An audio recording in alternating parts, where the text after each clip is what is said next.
Okay, so as promised, this is part 2 of the video of how I moved abroad.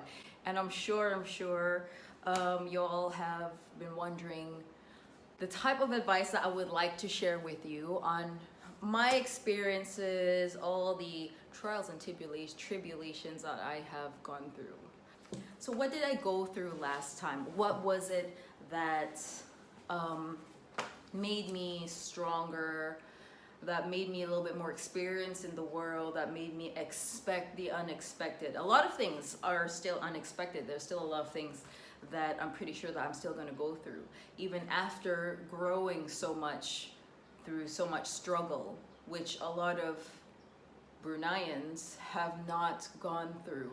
First of all, I just want to go to the fact that in my previous posts, I said that not a lot of Bruneians have gone through what I've gone through. There are only a handful. Yes, that's true. There are only a handful of Bruneians that have moved out, that have lived abroad, that are living there and working there. Mind you, you could be a Bruneian that have moved and live abroad. Did you get your job here from Brunei? Did you already look for jobs before even leaving? That's lucky for you. I didn't go through that. So that made it very easy for you. Maybe you're working in the government and you're posted overseas. Again, that's still something that you were very lucky to have had. I didn't go through that. I didn't have somebody give me a job before leaving. I didn't have a place to stay when I left. I had to go through that all on my own. And that's just something that I would love a lot of Bruneians to understand, because it was really difficult to go through that. Not only Bruneians, but other people from different countries as well. I'm pretty sure a lot of you guys have gone through the same thing as well. Even did more preparation before I did. I want to go again to the fact that if you haven't struggled, starved, pushed around at jobs or like on the streets literally, then you're so lucky. You're lucky, privileged. Bruneians, we are very privileged, and we just need to understand how lucky we are to live in a country where we are so comfortable that a lot of things are subsidized, a lot of things are given to us for free. Healthcare, education, gas is subsidized. I mean, imagine, like I said in my last post in the description, we are so lucky to have things given to us and that we're just so comfortable with. Like I said, I didn't have friends, I didn't have family there. I only started accumulating those after a couple of years. It's really difficult, guys. Because, I mean, I studied abroad myself under a scholarship, just like a bunch of other Bruneians, but that doesn't mean it gave you world exposure. Try taking that allowance that they give you away. Try taking the housing they give you away, and you try looking for things yourself. It's so difficult. I'm not saying that I'm better than anybody or that you guys think you're better than me or any other way, but it's just such a strong lesson to learn if you do it yourself. I cried so many times. I wish I was back home. But still, even though I did all that, I still want to continue on struggling because I felt like it was very necessary for me to go through that. I covered the fact that everything was unexpected. Yes, it's true. Everything was unexpected. I wasn't prepared to live there.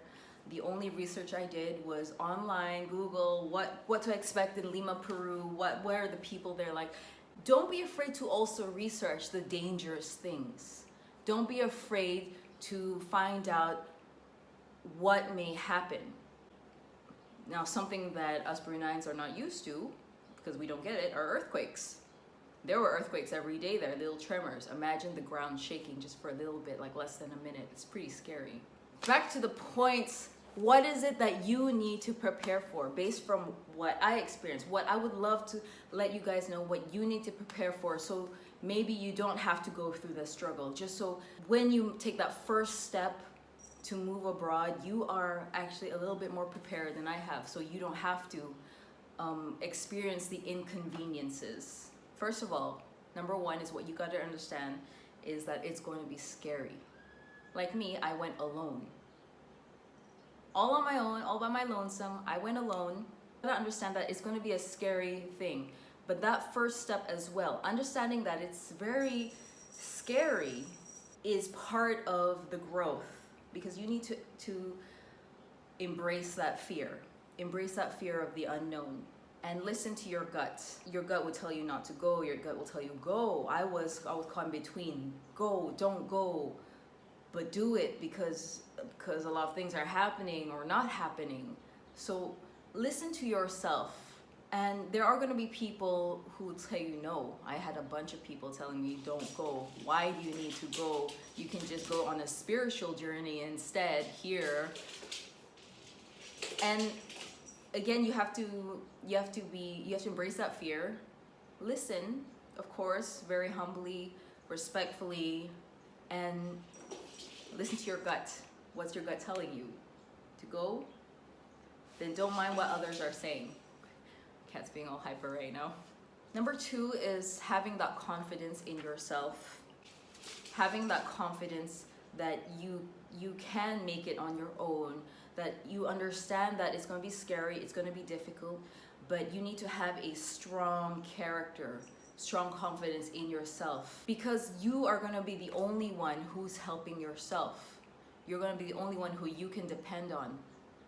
Back again to, let's say, not only Brunei, wherever you come from, you are lucky to have your friends and family there to back you up, to give you that support system, to give you money, to give you a place to stay, to give you a job, to give you food and whatnot. When you go abroad, you take that first brave step, you're on your own. You're on your own, so you need to have that confidence and that strong character. You're going to have to build your contacts yourself. You're going to be friendly, not friendly, whatever it is that your gut is telling you. Again, your gut is also another strong feeling that you should really listen to. Is this person sketchy? Maybe I shouldn't go out with them. Or is this go out meaning like a stranger that you meet and they ask you to just hang out with them? Don't. Maybe if you feel like you don't want to, don't. Listen to yourself as well. Really listen to yourself. Be prepared. Get pepper spray just in case. I did. Another third thing, very, very important, and I had it, is money. Yes, have a few savings. This is going to help you a lot in the long run or short run. Have cash on you. Put it somewhere safe. I don't know, in your shoe, in your sock, in your bra, in your underwear. Save it somewhere where no one's going to steal from you, mug from you. I did have someone pickpocket me on a train in Peru, which was not nice. It was an uncalled for surprise, but luckily it was just small loose change. So think about that. Don't hide it in your pocket. And if it's in your pocket, not a loose pocket like me, I was smart. I put it in a loose coat pocket. Literally, like the pocket was open. Someone just grabbed. Really sleight of hand. I didn't feel a thing. Have not only pocket change around you, but make sure you have a bank account where you have money in there, some savings. Because eventually, once your money starts to run out, you have that to fall back to. And don't just go spending on a lot of things. Don't go shopping. Buy the necessities. Buy what you need to survive. And like me, when that started running out, I had to look for a job. And this is where research comes in, which is the next thing, is research and preparation. If you know you want to move abroad, if you know you want to live abroad, prepare yourself on what you need before even going. Now, this is something I should have done. Remember, I thought I was just going to go on vacation, but it turned out that I just needed to just leave and move abroad to Lima, Peru, of all places, which I love, by the way. First of all, understanding the culture. You want to research on the culture because you don't want to be disrespectful to them. You want to dress appropriately, behave appropriately, know what sort of food they have there, and you just kind of want to fit in as well. But be your own self, but fit in. You don't want to just be all crazy. Job. Okay, so again, back to you understanding if you know that you're going to move out, move there, why not look for a job? Try to secure one if that's possible. Email companies, email institutes, email anywhere where they may be looking for foreigners. You hear that? That's my cat trying to get my attention. I'm not going to fall for that. Cat, get over here. Okay. Prepare yourself with a job that you need or that you can get. again, like I said before, it's going to be hard looking for a job if you're a foreigner. So a lot of people, I met a lot of people in Peru as well who were other foreigners, that they were just trying to accept any, for me, English speaking jobs anywhere just so they could stay afloat. So do that eventually, and it literally, you put your pride aside. It's going to be any sort of job, any like part-time thing. Eventually you're going to stand on your own 2 feet. Eventually you're going to find something better. I knew a girl, beautiful girl, great personality. She worked in kind of the rough side in town, and she then started working in the tech company where I worked. Then after that, she worked in the American embassy, and that was just so awesome. I knew definitely, because she had strong personality, strong confidence in everything. I knew she was a go-getter from the start. Oh, she had, before even coming to Peru, she had experience in sales, but her, like, one of her first jobs when she came to me in Peru was like a sales assistant in a store. So way below what she did before. She moved up very quickly as well. Having a strong character and confidence is definitely gonna help you just rise above everything. A place to stay is something you need to also figure out. I was very lucky that there was couch surfing. There still is couch surfing. Go on ahead, find the right sort of people who you want to stay with. It is very dangerous because you are staying in a stranger's place and you don't know if this person's going to take advantage of you, or they're just probably not good people. Then another place I stayed, this person, great person, we eventually became really good friends, and then he helped me out look for another place to stay. Don't jump on the table. Don't jump on the table. No. Yeah, so I just want to again thank those who have helped me out through that, finding a place to stay, contacting realtors, contacting people who are renting out their apartments or rooms. Another thing, when you find a place to stay wherever, there's going to be the whole issue on food as well. Maybe you have a strict diet, or sort of limitations on what you can or cannot eat. Why don't you prepare yourself with some snacks, some sort of instant food that you can bring along on your journey? Eventually, maybe once that depletes, you'll already start to know where you can buy your ingredients, where you can buy the food that you need. So that's important as well. For me, I was not that lucky to have prepared to bring any sort of food with me. Yes, I only brought 1 pack of instant noodles, so I was lucky there, but it was just a packet of 5. So I don't know. I have a friend. She's a wanderer. She goes around the world, and even before I contacted her, she told me, why not bring some herbs, bring local things, because it's gonna be difficult finding the right things that you want for that particular taste that you need. And it's very true. I couldn't find shrimp paste. Yeah, there's no shrimp paste in Peru. You know Blachan, right? I couldn't find that at all. I was lucky that there were conferences happening in Lima, Peru, which is the APEC conference, and actually after like a couple years, some Bruneians came, and I was lucky enough to have had them send me a care package, which was a lot of food and some shrimp paste, which unfortunately I couldn't use a lot because you know what? No one knows what shrimp paste is, and no one likes the smell of shrimp paste abroad. I know, right?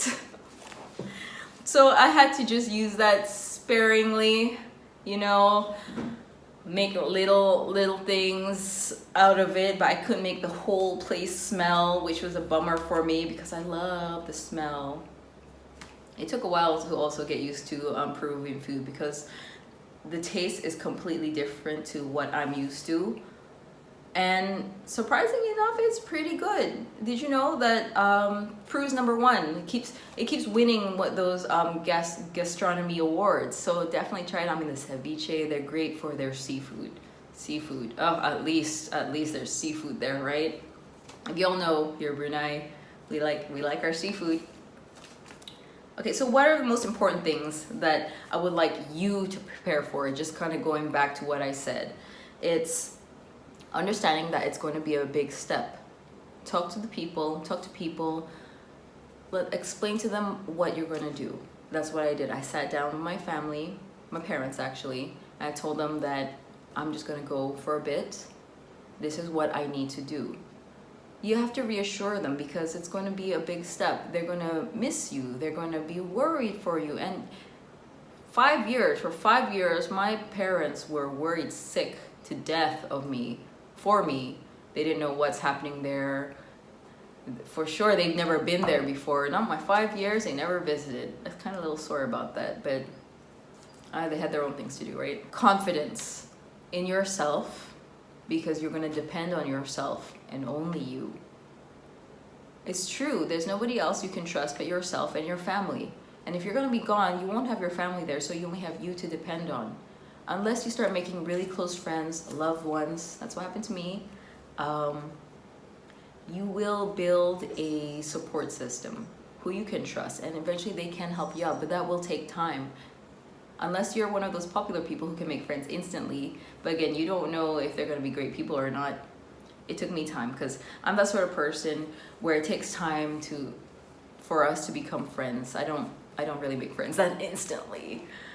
After like so many years of like not trusting people, it's okay to take your time making friends, to make close friends. In your life, you're only going to have a few best friends. That's it. Everyone else are just acquaintances or good friends. But there really won't be a lot of people who you can really depend on other than your family. Prepare yourself with your finances.